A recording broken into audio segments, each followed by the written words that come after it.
ৰাজ্যপাল শাসন চলি থকাৰ লগতে পৰিষদীয় নিৰ্বাচনী বতাহ বৈ থকাৰ সময়তে গোসাইগাঁৱত এগৰাকী যুৱকক অপহৰণ কৰি নিঃশংসভাৱে হত্যা কৰাৰ ঘটনাই তীব্ৰ চাঞ্চল্যৰ সৃষ্টি কৰিছে। হত্যাকাণ্ডৰ বলি হোৱা যুৱকগৰাকী গোসাইগাঁৱৰ সদৰ চহৰৰ 4 নম্বৰ ৱাৰ্ডৰ জয়নগৰৰ নিবাসী আখতাৰ হুছেইন খানৰ পুত্ৰ আমিনুল হুছেইন খান বুলি জানিব পৰা গৈছে। আৰক্ষীয়ে ঘটনাৰ লগত জড়িত 4 গৰাকী যুৱকক আটক কৰি জেৰা কৰাত হত্যাকাণ্ডৰ তথ্য পোহৰলৈ আহে। 9 তাৰিখে এই মাহৰ 9 তাৰিখ মানে জুন মাহৰ 9 তাৰিখে ৰাতিপুৱা আমিনুল হুছেইন খান নামৰ ল'ৰাজনে গাড়ী ভাড়া লৈ গৈছিল। তেওঁ গাড়ী ভাড়া লৈ যোৱাৰ পিছত তেওঁ পিছবেলা 6টা বজালৈকে ঘূৰি অহা নাই। ঘূৰি নাহাৰ পিছত তেওঁৰ দেউতাকক মানে কোনোবা আননোন ফোন কৰি ক'লে যে গাড়ীখন হাবৰুবিলতে চিভিল হস্পিটেলৰ ওচৰত ৰখা আছে, গতিকে গাড়ীখন লৈ যাওক আৰু তেওঁৰ ল'ৰাটোৰ লগত অলপ কথা আছে, আলোচনা কৰাৰ পিছত ঘূৰি আহিব। সেই অনুসৰি আমি এটা কেছ এটা ৰেজিষ্টাৰ কৰিলোঁ। ৰেজিষ্টাৰ কৰি আমি নিজা ফালৰ পৰা চ'ৰ্চ লগালোঁ। আমাৰ তলৰ পৰা একেবাৰে আমাৰ IGP ছাৰলৈকে চবেই মানে বহুত চেষ্টা কৰিলে। চ'ৰ্চ লগালোঁ আমি সকলোৱে। চ'ৰ্চ লগাই কৰি পিছত আমি যোৱাকালি 4জন মানুহ এৰেষ্ট কৰিবলৈ সক্ষম হৈছোঁ আৰু তেওঁলোকৰ স্বীকাৰোক্তিত আমি আজি ডেড বডিটো ৰিকভাৰী কৰিলোঁ পল্টন জোৰাৰ পৰা, আৰু এটা আৰ্মছ ৰিকভাৰী কৰিছোঁ সুনীল বসুমতাৰীৰ ঘৰৰ পৰা, আৰু এখন চাকু ৰিকভাৰী কৰিছোঁ। এইটো যি জেগাত আমাৰ পল্টন জোৰা জংঘলৰ মাজত ডেড বডিটো পৰি আছিলে, ডেড বডিটো ঠিক 10 ফুটমান আঁতৰত চাকুখন পেলাই থোৱা আছিলে। সেই চাকুখন আমি ৰিকভাৰী কৰিবলৈ সক্ষম হ'লোঁ।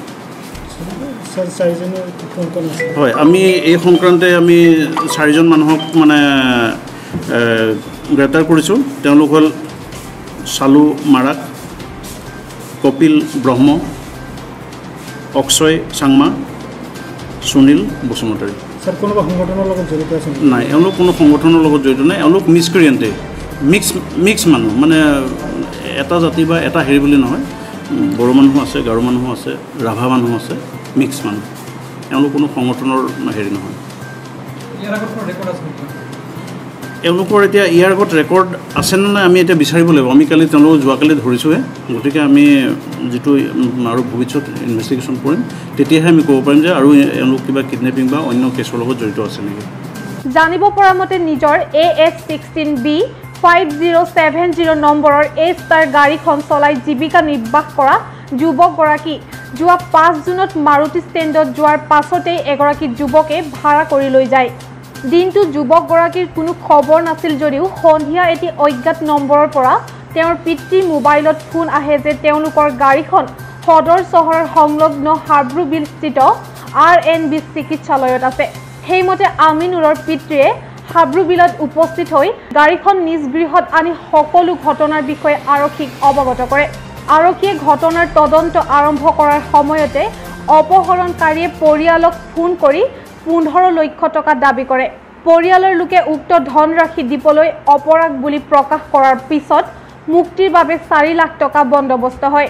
সেইমতে পৰিয়ালৰ লোকে টকাৰ ব্যৱস্থা কৰি থকাৰ সময়তে কালি আৰক্ষীয়ে ঘটনাৰ লগত জড়িত 4 গৰাকী যুৱকক আটক কৰি জেৰা কৰাত অপহৰণৰ কথা স্বীকাৰ কৰে আৰু যুৱকগৰাকীক হত্যা কৰে বুলি প্ৰকাশ কৰে। আজি আৰক্ষীয়ে ধৃত 2 গৰাকী যুৱকক লগত লৈ কুকুৰাঝাৰ জিলাৰ কাজিগাঁও থানাৰ অন্তৰ্গত পৰ্বজোৰা বনাঞ্চলৰ অভিযান চলাই উমলি হাবিৰ মাজৰ পৰা উমলি যোৱা মৃতদেহ উদ্ধাৰ কৰি গোসাইগাঁও থানাত লৈ যায়।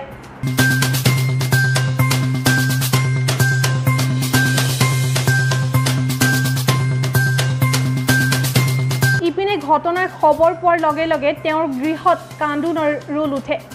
2টি কন্যা সন্তানৰ পিতৃ যুৱকগৰাকী এনে নিশংস হত্যাকাণ্ডক ৰাইজে সহজভাৱে ল'ব পৰা নাই। ৰাইজে ক্ষোভ ব্যক্ত কৰি কয় যে BTCৰ প্ৰায় সকলোবোৰ সংগঠন আত্মসমৰ্পণ কৰাৰ পাছত BTR চুক্তি সম্পাদক হোৱাৰ পাছতে এনে নিশংস হত্যাকাণ্ডক কোনো প্ৰকাৰে গ্ৰহণযোগ্য নহয়। আমি জানিছোঁ 2014 BJP শাসনলৈ অহাৰ পিছত কিডনেপিং আৰু হত্যা এইখিনি বন্ধ হোৱা বুলি আমি সবে ভাবি লৈছিলোঁ সচেতন নাগৰিক হিচাপে। কিন্তু এতিয়া দুৰ্ভাগ্যজনক কথা হ'ল যে যেহেতু বৰ্তমান গোটেই BTCত ৰাজ্যপাল শাসন চলি আছে আৰু প্ৰশাসন যন্ত্ৰটো পুৰাপুৰি পুলিচ প্ৰশাসনৰ হাততে বৰ্তমান নিয়োজিত হৈ আছে কোনো ৰাজনৈতিক দলৰ হস্তক্ষেপ নহয় তাৰ মাজতো যদি এনেকুৱা এজন উঠন্ত ল'ৰা গাড়ী চলাই খোৱা এজন ল'ৰাক যদি যোৱা 9 তাৰিখত দুৰ্বৃত্তই কিডনেপ কৰি লৈ গৈ মংলাজৰাত আজি তাৰ ডেড বডি পোৱা গৈছে পুলিচে সেইটো ৰিকভাৰী কৰিছে ইয়াতে 4জন আসামী ধৰাও পৰিছে তাৰে 2জন লৈ গৈছে অপাৰেশ্যনত তাতে ডেড বডি ৰিকভাৰী কৰাৰ কাৰণে আমি ইয়াক নিন্দা জনাইছোঁ অতি দুৰ্ভাগ্যজনক কথা আৰু আমি গোসাইগাঁওবাসী হৈ সংখ্যালঘু ৰাইজ হিচাপে নহয় গোটেই গোসাইগাঁওবাসী হৈ ইয়াক তীব্ৰ নিন্দা জনাইছোঁ আৰু এইটো প্ৰতিবাদ জনাই পেলাই আমি ৰাজ্যপাল মহোদয়লৈ অনুৰোধ জনাইছোঁ যাতে ৰাজ্যপাল মহোদয় আমাৰ ইয়াত আহিব লাগিব দুৰ্বৃত্ত মানে কৰায়ত্ব কৰিব লাগিব উপযুক্ত শাস্তি বিহিব লাগিব এখন পৰিয়ালৰ উপযুক্ত বিহিত ব্যৱস্থা কৰিব লাগিব আৰু শান্তিপূৰ্ণ পৰিৱেশ এটা গঢ়ি তুলিব লাগিব নহ'লে অনাগত দিনত আমি দল সংগঠন নিৰ্বিশেষে তীব্ৰ গণতান্ত্ৰিক আন্দোলন গঢ়ি তুলিম আৰু যিহেতু ডেড বডিটো লৈ আহি আছে আমি সকলোৱে দলবদ্ধভাৱে সংকল্পবদ্ধ হৈছোঁ ৰাজ্যপাল নোহোৱালৈকে আমি ডেড বডিটো সমজাই নলওঁ ৰাজ্যপাল আহিব ইয়াৰ বিষয় বিশ্লেষণ কৰিব উপযুক্ত শাস্তিৰ বিষয় দোষীক শাস্তিৰ বিষয়ে আমাক প্ৰতিশ্ৰুতি দিব তাৰ পিছতে আমি থানাৰ পৰা ডেড বডিটো সমজাই লওঁ নহ'লে আমি কেতিয়াও ডেড বডি সমজাই নলওঁ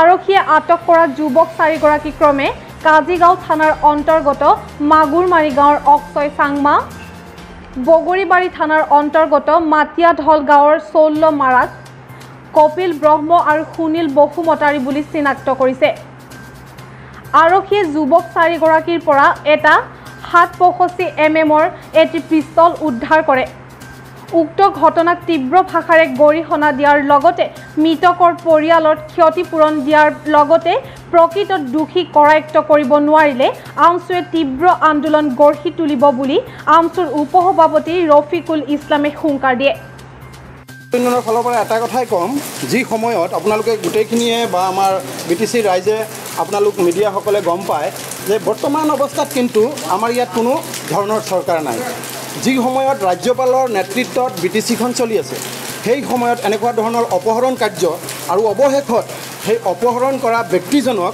হত্যা কৰা কাৰ্যই কিন্তু আমাক বাৰুকৈয়ে শংকিত কৰিছে আৰু আমি ৰহস্যৰ আৱৰ্তত আহি পৰিছে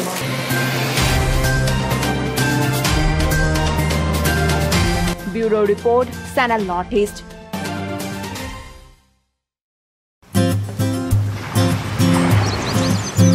Protito puai, protito dine, tomare matar, dithak name, jibonar batar, ujoti khale, khahak diba, jujiba.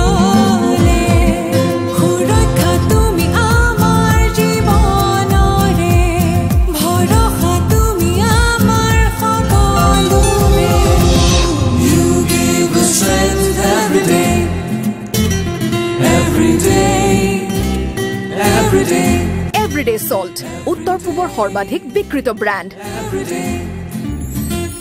কৰ্কট ৰোগক লৈ ভীতিগ্ৰস্ত হোৱাৰ এতিয়া আৰু কোনো কাৰণ নাই অস্ত্ৰোপচাৰ অবিহনে হোমিওপেথিক চিকিৎসাৰেও নিৰ্মূল কৰিব পাৰি কৰ্কট ৰোগ এই চিকিৎসা পদ্ধতিৰ অন্যতম বাটকটীয়া ডাক্তৰ S.A. আহমেদ ইয়াতে ট্ৰিটমেণ্ট ল'লোঁ 3 মাহ মানৰ পিছৰ পৰা মোৰ অলপ ভাললৈ আহি গ'ল এতিয়া প্ৰব্লেম একো পোৱা নাই সাৰৰ ট্ৰিটমেণ্ট মই কৰিলোঁ মোটামুটি 2 মাহৰ পিছৰ পৰাই মোৰ মানে সুস্থলৈ মই আহিলোঁ বৰ্তমান মোৰ কোনো ধৰণৰ অসুবিধা নাই S.A. Research diagnostic and cure centre সকলো ধৰণৰ কৰ্কট ৰোগ নিৰ্মূলৰ এক নিৰ্ভৰযোগ্য প্ৰতিষ্ঠান